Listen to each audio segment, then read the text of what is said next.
කටයුතු වලට දාල විෂයාංක 1 න්‍යාය පත්‍රයේ දිනට නියමිත කටයුතු වලට දාල විෂයාංක 1 2 3 සහ 4 මම ඉදිරිපත් කරනවා. කරු කතානායකතුමනි, මුලින්ම අද දින අපි ඉදිරිපත් කරලා තියෙනවා අපරාධ නඩු විධාන සංග්‍රහයේ පනත් කෙටුම්පතක් සංශෝධනය කිරීම සඳහා. මේ පනත් කෙටුම්පතින් අපි බලාපොරොත්තු වන්නේ පොලිසිය බාරෙහි. Order please. Deputy Speaker will take the chair now.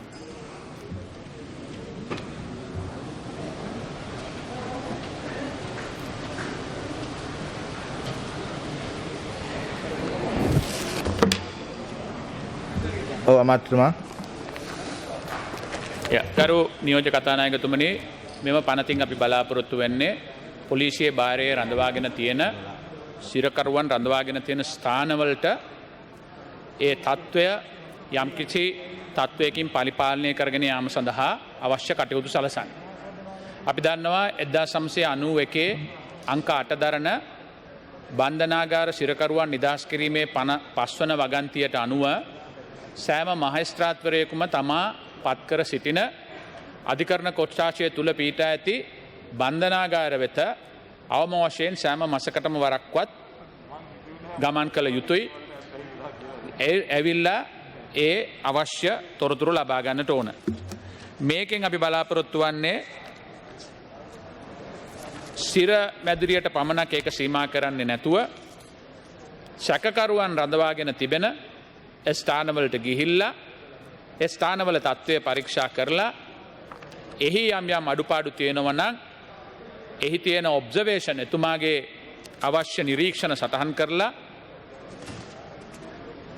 අවශ්‍ය නම් ඒ සම්බන්ධයෙන් යම් කිසි පුද්ගලයෙක්ගෙන් ප්‍රකාශ සටහන් කරගෙන සුදුසු පියවර ගැනීම සඳහා.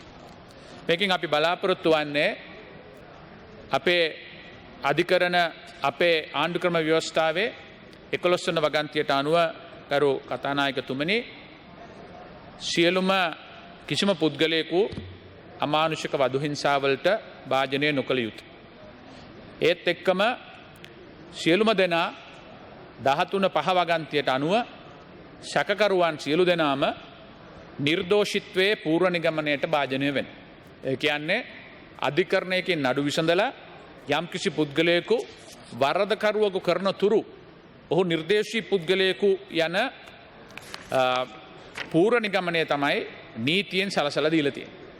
එම නිසා අපි බලාපොරොත්තු වෙනවා මේ නිර්දෝෂී පූර්ව නිගමනයට භාජනය වන සැකකරුවන්ට මානුෂික වශයෙන් කටයුතු කිරීම හා කටයුතු සැලසීමේ වැදගත්කම අපි දැනට හඳුනගෙන තියෙනවා. එහි එක් පියවරක් හැටියට තමයි අපි මේ නීතිය සංශෝධනය කරලා ඒ පහසුකම් සලසා දීමට උත්සාහ කරන්නේ. අපි එක මෙතනින් නවත්තන්න උත්සාහ කරන්නේ නැහැ. ඔබතුමා දන්නවා අපේ බන්ධනාගාර පද්ධතිය තුල අද වනකොට සිරකරුවන් ඕනෑම අවස්ථාවක සිරකරුවන් සහ සැකකරුවන් කොවිඩ් වලට පෙර 28000 30000 පමණ ඉන්නවා. නමුත් අපිට තියෙන ධාරිතාවය 10000කට පමණක් තමයි සීමා වෙන්නේ. අද වනකොට කොවිඩ් තත්ත්වයේ යටතේ විශේෂ විධිවිධාන යටතේ අත්‍යවශ්‍යම දේවල් වලට නැතුනම අපි කියලා තියෙනවා අපි ගරු අග්‍රවිනිශ්චකාරතුමාට සහ නීතිපතිතුමාට හා පොලිසියට සාකච්ඡා කරලා අත්‍යවශ්‍ය නොවන අවස්ථාවලදී ඔවුන්ව සිරගත කරනවා වෙනුවට රිමාන්ඩ්ගත කරනවා වෙනුවට ඔවුන්ව අපපිට මුදා හැරීම සඳහා ක්‍රමවේදයක් හඳුන්වලා දෙන්නයි කියලා ඉල්ලීමක් කරලාට පස්සේ අර 27000කට තිබුණු එක අපි 18000කට විතර බස්සගෙන තිබෙනවා. නැත්තම් මේක විශාල ප්‍රශ්නයක් වෙන්න ඉඩ තිබුණා.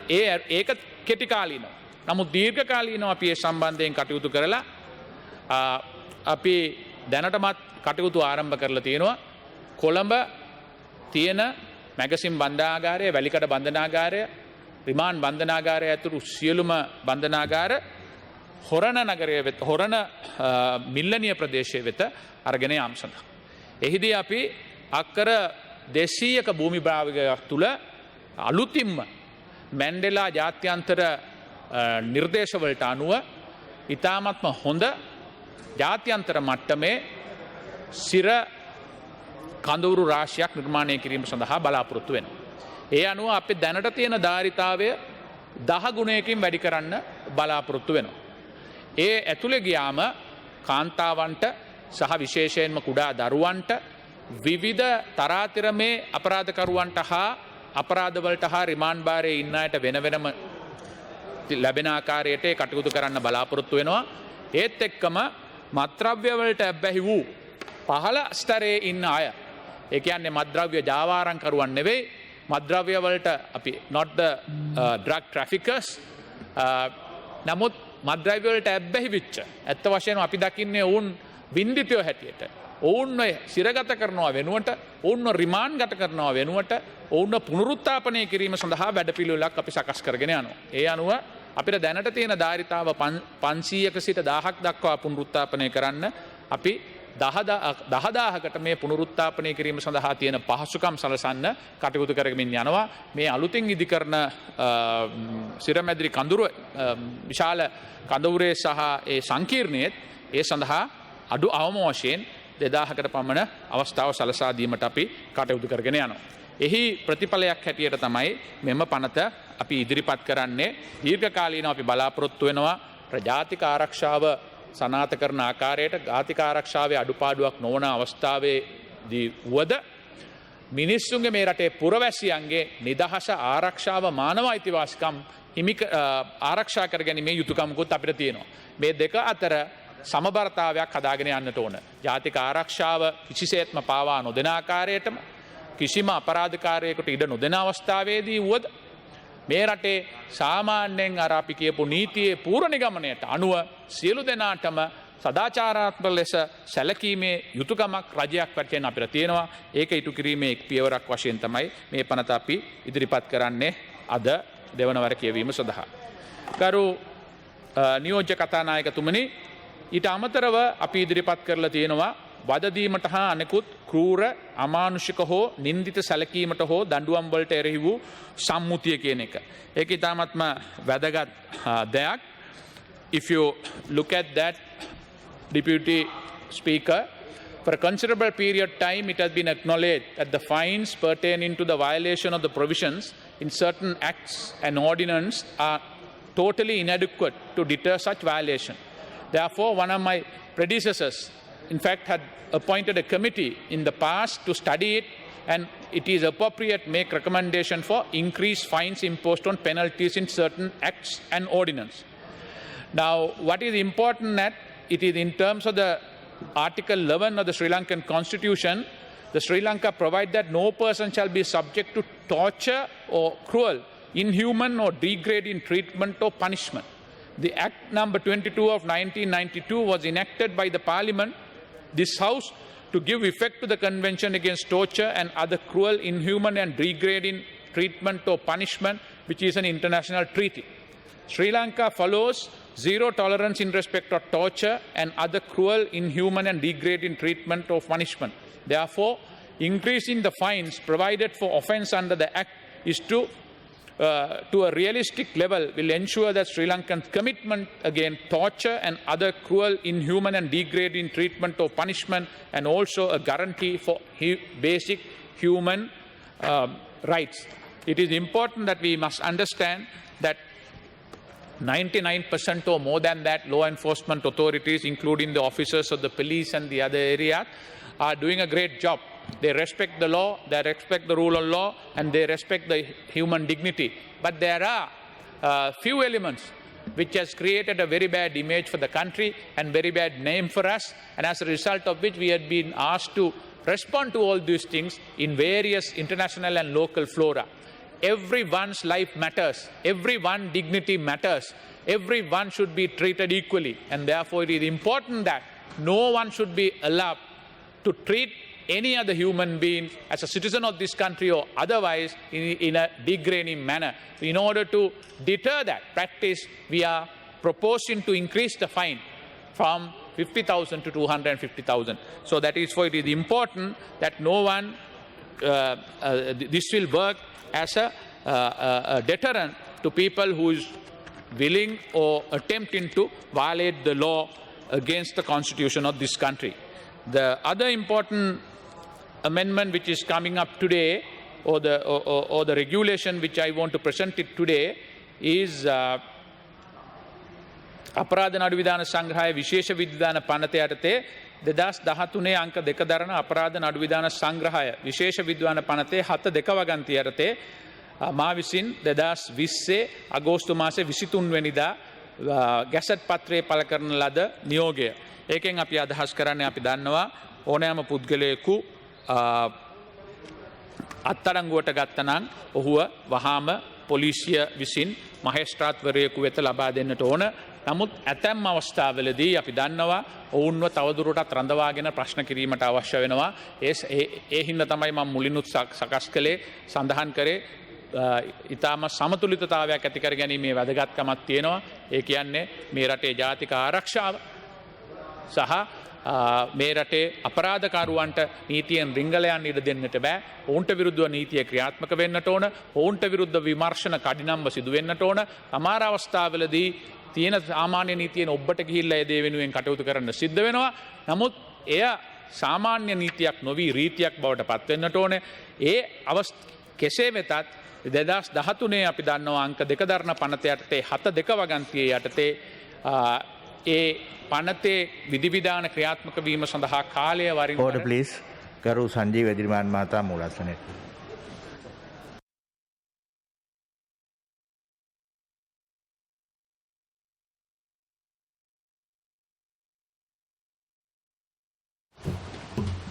ගරු ඇමතුමා.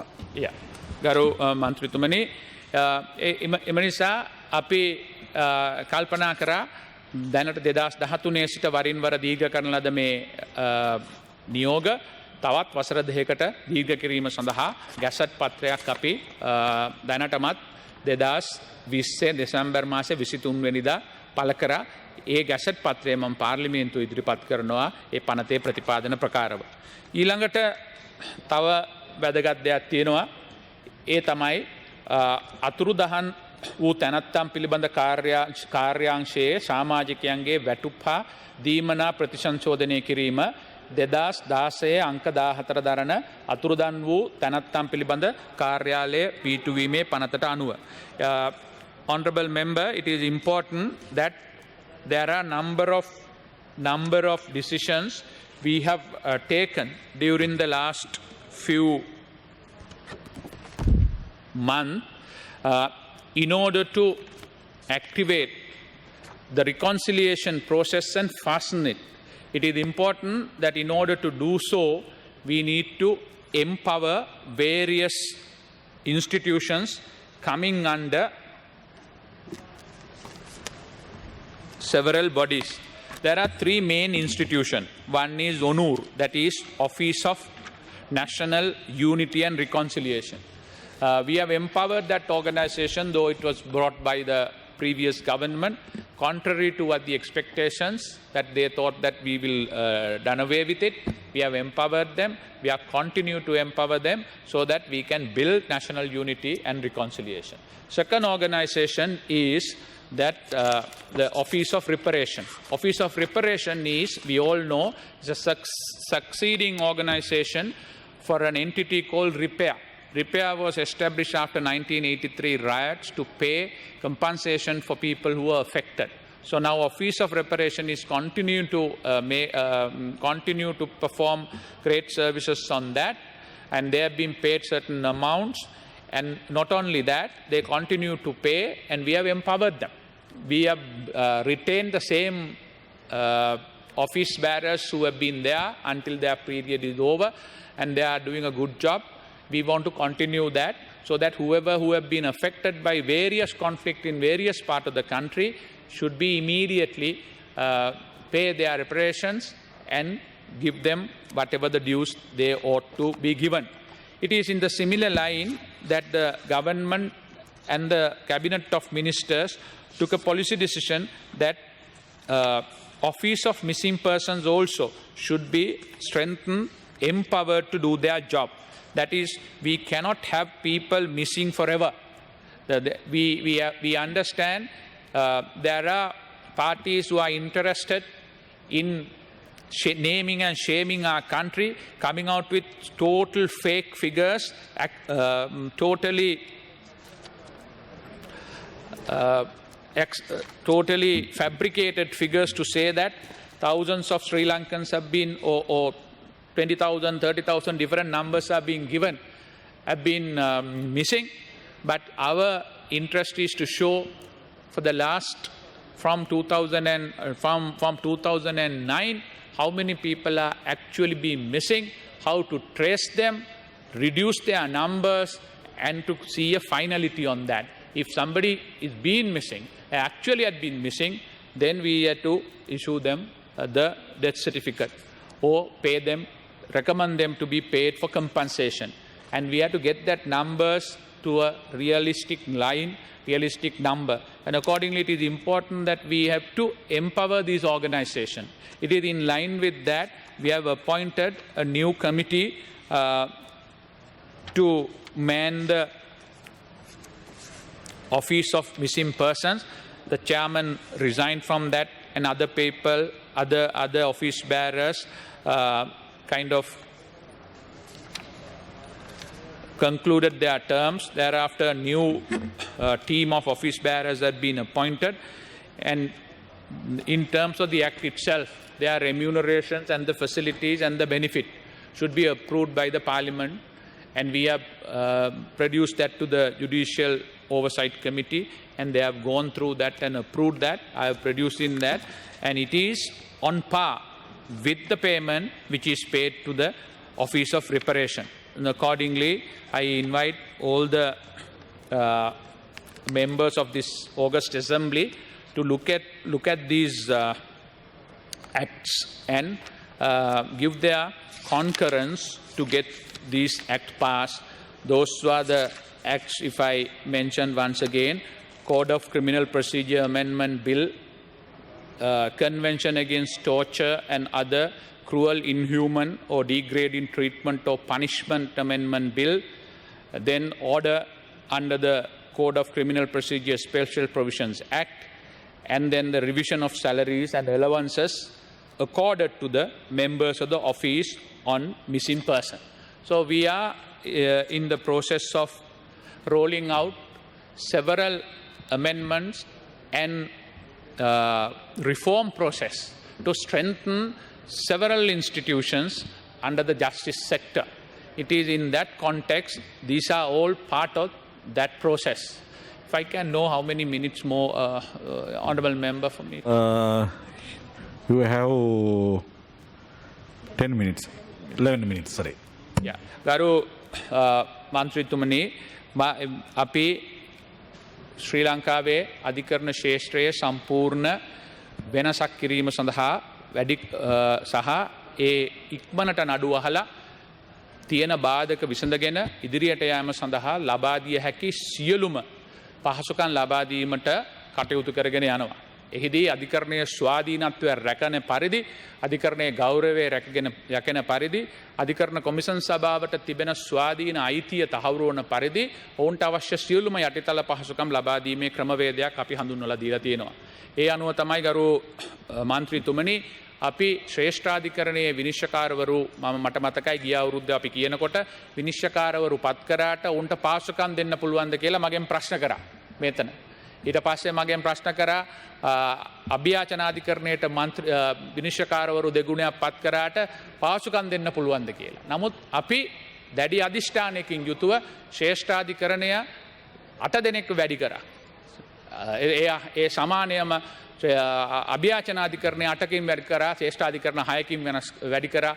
අලුතින් උසාවි ඒක හේතු කොටගෙන අලුතින් උසාවි 7ක් විතර අද නිර්මාණය වෙලා තියෙනවා. ඒක විතරක් නෙවෙයි, ඒ සියලුම දෙනාට කාර්ය මණ්ඩලය සහ චේම්බර්ස් ලබා දීලා තියෙනවා. කොච්චර දුරටද කියලා කිව්වොත් එහෙම ජනවාරි මාසයේ උන් පටන් ගන්නකොට ඒ අවශ්‍ය සියලු පාසුකම් අපි ලබා දීම සඳහා කටයුතු කරා, ශාල මුදලක් දරලා. තව දුරටත් ඒ ප්‍රදේශයේ අපි විශාල වශයෙන් අපි දියුණුවක් කරගෙන යනවා. House of Justice කියන ප්‍රොජෙක්ට් එක පොතකට විතරක් සීමා වෙච්ච දෙයකට අක්කර 6මාරක භූමි භාගයක් හඳුනගෙන සම්පූර්ණ ප්‍රොජෙක්ට් 4ම දැන් ඉදිරියට යන එක පටන් අරන් තියෙනවා. පළවෙනි ටවර් දෙකේම දැන්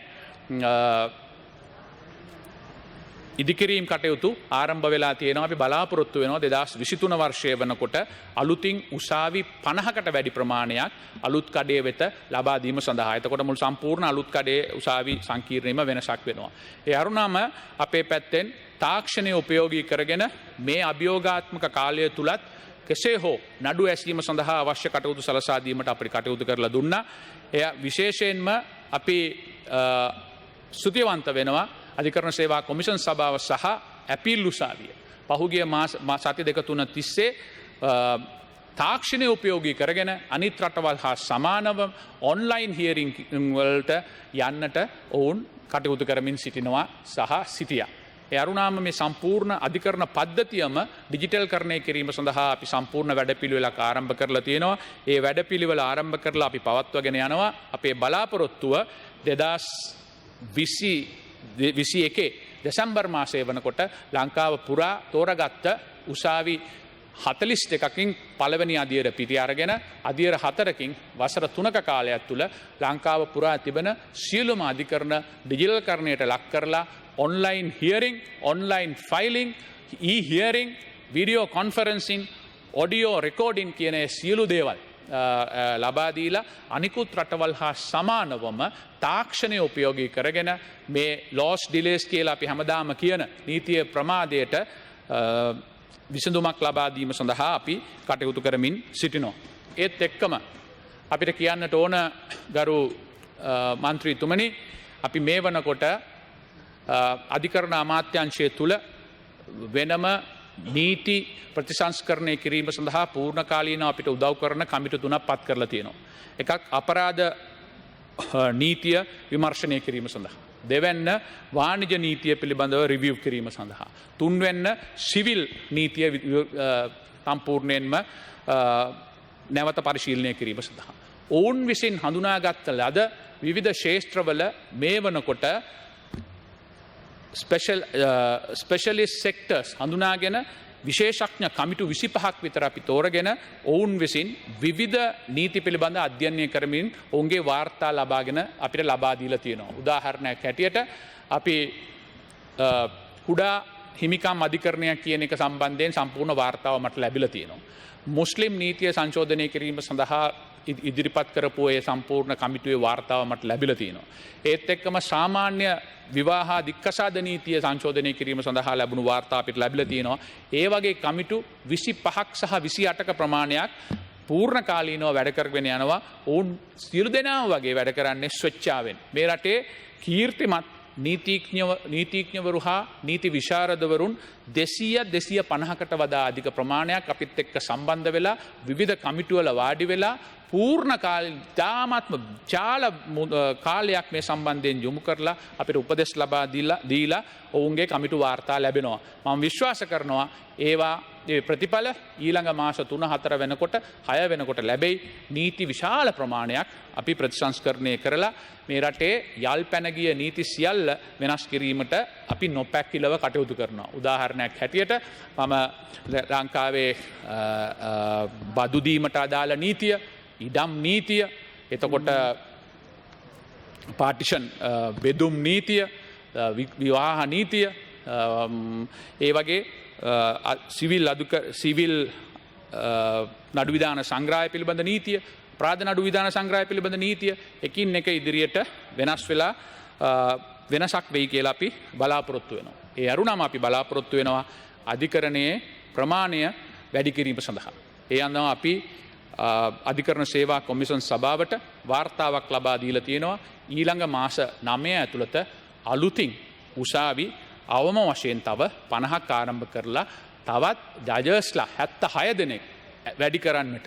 ඒකෙන් අපි බලාපොරොත්තු වන්නේ මම මීට පෙරත් පාර්ලිමේන්තුවේ කියපු ආකාරයට ඕනෑම විනිශ්චයකාරතුමෙකුට දරා ගන්න පුළුවන් ධාරිතාවක් තියෙනවා. ඊට වඩා වැඩියට ගියොත් ਉਹ කඩා වැටෙනවා. ඒ හින්දා අපේ රටේ විනිශ්චයකාරවරු ඉන්නේ ඔක්කොම මුළු රටේම තියෙන නඩු ටික අහන්න 340 දෙනෙක් විතර. ඒ අනුව ඇත්ත වශයෙන්ම මිලියනයකට අපිට ඉන්නේ විනිශ්චයකාරවරු 15 දෙනයි.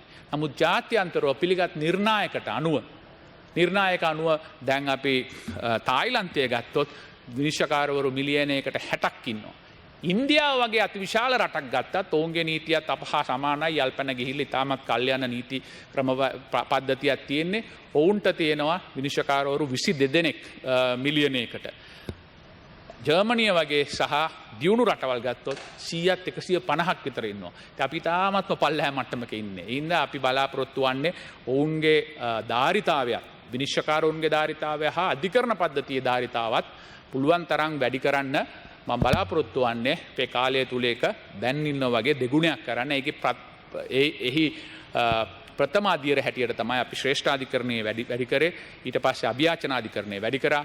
දැන් අපි අධිකරණ සේවා කොමිෂන් සභාවට අපිට වාර්තාව ලබා දීලා තියෙනවා. ඒ අනුව අවශ්‍ය රික්‍රූට්මන්ට් කිරීම සඳහා අපි ඔවුන් ඉල්ලා තිබෙනවා. ඒක සිද්ධ වුණොත් එහෙම එක කරගන්නත් පුළුවන් වෙයි කියලා අපි බලාපොරොත්තු වෙනවා. මක් නිසාද යත් අපි බොහෝ අවස්ථාවලදී අපි දකින්නේ රටක යටිතල පහසුකම් කියලා දකිනකොට පාරවල් හැදෙන්නට ඕන, ගෙවල් හැදෙන්නට ඕන, ගොඩනැගිලි හැදෙන්නට ඕන, වරායවල් හැදෙන්නට ඕන. නමුත් ඒක ඉතා හොඳයි. ඒක හරියට කම්පියුටර් එකකට ඒක හાર્ඩ්වෙයාර් එක වගේ. නමුත් නීතිය යාවත්කාලීන කිරීම ඉතාමත්ම වැදගත්. ඒක හරියට සොෆ්ට්වෙයාර් එකක් වගේ. ඒ හින්දා ඒක නැතුව කිසිම රටකට ඉස්සරහට යන්නට බෑ. ඒ හින්දා තමයි අපි මේ උත්සාහ කරන්නේ. නීතිය යාවත්කාලීන කිරීම කියලා කියන්නේ එක නඩුවක් හෝ නඩු දෙකක් පිළිබඳව නඩු තීන්දුව දෙන එක නෙවෙයි. ගරු ඇමතුමනි තව විනාඩි 2යි ඔබතුමාට. මම නවත්වන මන්ත්‍රීතුමනි, ඒකෙන් අදහස් කරන්නේ ඕනෑම පුද්ගලයෙක්ගේ නඩුවකට ඔහුගේ තරාතිරම නොබලා ඉක්මනින් පහසුකම් සැලසීමේ හැකියාවක්, ඉක්මනට ඔහුගේ නඩුව විසඳා ගැනීමේ ක්‍රමවේදයක් සකස් කර ගැනීමයි. ඒ ඉතා වැදගත්. මොකද අපි ලෝකයේ ඩුයිං බිස්නස් ඉන්ඩෙක්ස් කියලා අපිට ඉන්ඩෙක්ස් එකක් තියෙනවා. අපි තාම ඉන්නේ 99 වන ස්ථානයේ. ඒ කියන්නේ කවුරු හරි අපිත් එක්ක බිස්නස් කරන්න එන්නට ඕන නම් තවත් රටවල් 98ක් පහු කරලා තමයි අපිට එන්නට ඕන. ඒකට බලපාන විශාලම කාර්යයක් තමයි අධිකරණ ක්‍රියාපටිපාටිය. ඉතින් ඒක අපි වෙනස් කිරීම සහ කාලය ගත වීම සඳහා අපි උත්සාහ කරමින් ඉන්නවා. ඒ අරුණම ගරු මැතිතුමනි, අපි දන්නවා ලෝකයේ තවත් එක යාඩ් ස්ටික් එකක් තියෙනවා, time taken to enforce a contract කියලා. ඒ කියන්නේ ගිවිසුමක් මත නඩුවක් තියෙනවා නම් ඒක විසඳන්න කොච්චර කල් යනවද කියලා. අපේ රට 100 රටවල් 189කින් 165 වන ස්ථානයේ සිටින්නේ. අපි ඒකෙත් ඉදිරියට යන්නට ඕන. ඒ සියල්ල යන්නට නම් අපි කියපු වගේට ඉලක්කගත සංවර්ධනයකට අපි යන්නට ඕන. ඒකෙන් අදහස් කරන්නේ අපි අධිකරණයේ ස්වාධීනත්වයට හා උන්ගේ ක්‍රියාපටිපාටියට කිසිසේත්ම මැදිහත් වෙන්න බලාපොරොත්තු වෙනවා කියන එක. ඊට ඔබට ගිහිල්ලා accountability එකක් තියෙන්න ඕනේ performance එක සම්බන්ධයෙන්. නඩු කීයක් අහනවද? නඩු වලට වෙච්ච දේ මොනවද? නඩු ඇයි කල් යන්නේ? ඇයි අහපු නඩු සම්බන්ධයෙන් තීන්දුව දෙන්න කල් යන්නේ කොහෙද කියලා පිළිබඳව යම් accountability එකට යා යුතු තැනකට අපි ඇවිල්ලා ඉන්නවා. ඒ සඳහා සුදුසු සම්පූර්ණ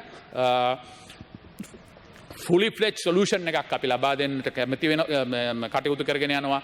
ඒ තමයි නීති වෙනස් කරලා අලුත් නීති හඳුන්වා දීම, procedural laws වෙනස් කිරීම, තාක්ෂණය උපයෝගී කර ගැනීම, ධාරිතාව වැඩි කිරීම, යටිතල පහසුකම් ලබා දීම සහ ඊට අනුබද්ධ ආයතන හඳුනාගෙන ඒවා ශක්තිමත් කිරීම අපි කරගෙන යනවා.